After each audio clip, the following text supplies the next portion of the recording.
Hello friends, તો આજે આપણે વાડીએ પહોંચી ગયા હતા સવારમાં જ. તો આજે આપણે વાડીએ પહોંચીને નક્કી કર્યું કે ઓરો બનાવીશું. તો સૌથી પહેલાં ઓરો બનાવવા માટે આપણે લીલી ડુંગળી અને લીલા લસણને ઉપાડી લેશું.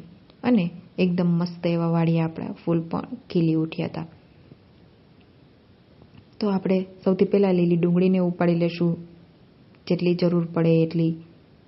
ત્યારબાદ એકદમ મસ્ત એવી લીલી ડુંગળી ઉપાડી લીધી હતી. ત્યારબાદ આપણે લીલું લસણને ઉપાડી લેશું. લીલું લસણ હજી ખૂબ જ નાનું છે, જેથી કરીને આપણે થોડું જ ઉપાડીશું. બસ ટેસ્ટ પૂરતું જ આપણે ઉપાડી લેશું. તો લીલું લસણ પણ એકદમ સરસ ઉપાડી લીધું હતું. હવે આ બધા જને આપણે એકદમ સરસ રીતે ધોઈ લેશું. તો આપણી વાડીએ એકદમ મસ્ત પાંદડી પણ એકદમ ખૂબ જ પ્રમાણમાં આવી ગઈ હતી એકદમ. તો આનો વિડીયો પણ આપણે આ શાક બનાવેલું જ છે વિડીયામાં, તો તમે બધાએ જરૂરથી જોયેલું જ હશે.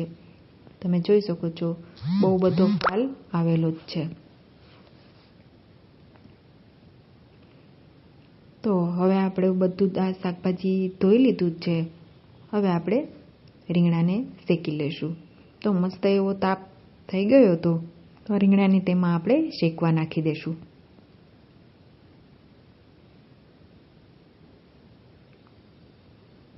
જેટલા રીંગણાની આપણે જરૂર પડે તેટલા રીંગણાને આપણે શેકી લેશું. બસ 2 થી 3 રીંગણાને આપણે શેકી લેવાના છે અને આ રીંગણાને આપણે ફેરવતા રહેવાનું છે, જેથી કરીને આપણા બધી જ સાઈડથી રીંગણા એકદમ સરસ શેકાઈ જાય. રીંગણા આપણા મસ્ત રીતે શેકાઈ ગયા છે. આ રીંગણાને આપણે હવે એક પ્લેટમાં કાઢી લેશું. કાઢીને બસ 1 થી 2 મિનિટ જેટલું આપણે તેને ઠંડુ થવા દઈશું, જેથી કરીને આપણે રીંગણાને ફોલી શકીએ. તો એકદમ મસ્ત રીંગણા આપણા ઠંડા થઈ ગયા હતા. તો હવે આપણે તેને એકદમ મસ્ત ફોલીને એકદમ ચોખ્ખા કરી લેશું. તેની બધી જ આપણે છાલને બહાર કાઢી લેશું. ત્યારબાદ આપણે બધા જ રીંગણાના દાંડલા કાઢી લેશું. દાંડલા કાઢીને આપણે આ રીંગણાને ચેક કરી લેશું અને ત્યારબાદ આ રીંગણાનો આપણે છૂંદો કરી લેશું. આવી રીતે આપણે બધા જ રીંગણાને ચેક કરીને તેનો મસ્ત એવો છૂંદો તૈયાર કરી લેશું.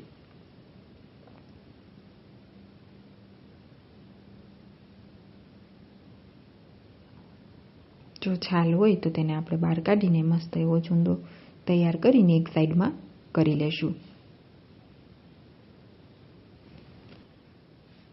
ત્યારબાદ આપણે લીલી ડુંગળી, લીલું લસણ અને મેથીની ભાજીને પણ સમારી લેશું.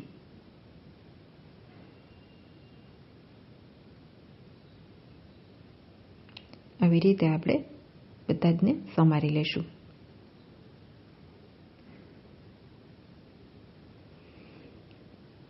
ત્યારબાદ આપણો તેલને એક તપેલીમાં ગરમ થવા મૂકી દઈશું. તો તેલ ગરમ થઈ જાય ત્યાં સુધીમાં આપણા બધા જ શાકભાજી સમારી લીધા છે. હવે આપણે તેલમાં અડધી ચમચી જેટલી રાઈ એડ કરી દઈશું. રાઈ ફૂટે ત્યારબાદ અડધી ચમચી જેટલું જીરું, અડધી ચમચી જેટલી હિંગ એડ કરીને સમારેલી જીરી ડુંગળી અને લીલું લસણ એડ કરી દઈશું અને તેને આપણે બરાબર સાંતળી લઈશું. ત્યારબાદ તેમાં અડધી ચમચી જેટલો હળદર પાવડર, સ્વાદ અનુસાર નમક એડ કરીને ફરીથી તેને બરાબર મિક્સ કરી લઈશું. બધું જ બરાબર મિક્સ થઈ જાય અને 1-2 મિનિટ સુધી આપણે તેને સાંતળી લઈશું. ત્યારબાદ આપણે તેમાં એકદમ ઝીણી સમારેલી લીલી મેથી એડ કરી દઈશું અને આ મેથીને પણ બરાબર સાંતળી લઈશું. મેથીનો ટેસ્ટ ઓરામાં ખૂબ જ એવો મસ્ત આવે છે. હવે આપણે તેમાં મસાલા એડ કરીશું. મસાલામાં 2 મોટી ચમચી જેટલું લાલ મરચું પાવડર, અડધી ચમચી જેટલું ધાણા જીરું પાવડર એડ કરીને ફરીથી આ મસાલાને મિક્સ કરી લેશું. એકદમ મસ્ત મિક્સ થઈ જાય અને થોડી વાર માટે આને પણ તેલમાં જ સાંતળી લેશું.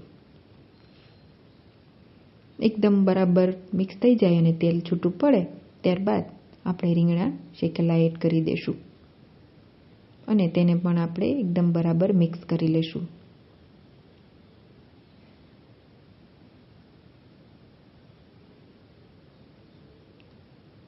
આપણો ઓરો એકદમ મસ્ત તૈયાર થઈ ગયો છે.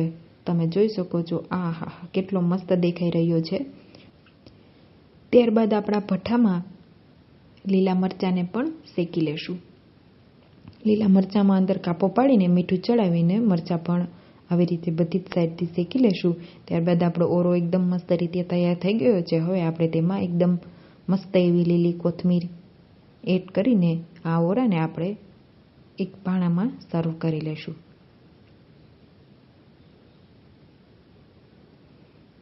ત્યારબાદ આપણા બાજરાના રોટલા પણ મસ્ત એવા બની ગયા છે.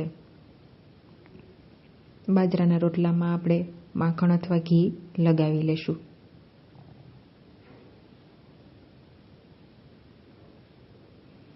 અને ચમચીની મદદથી આપણે રોટલામાં આપણે ખાડા પાડી લેશું, જેથી કરીને એકદમ માખણ અંદર સુધી પહોંચી જાય. તો તૈયાર છે આપણા ગરમા ગરમ એવો ઓળો, બાજરાના રોટલા, લીલી ડુંગળી અને શેકેલા મરચાં, અને સાથે જો દહીં હોય ને તો ખૂબ જ મજા પડી જાય. તો તમે પણ એકવાર આ ઓળા રોટલા જરૂરથી ટ્રાય કરજો. થેન્ક યુ મિત્રો.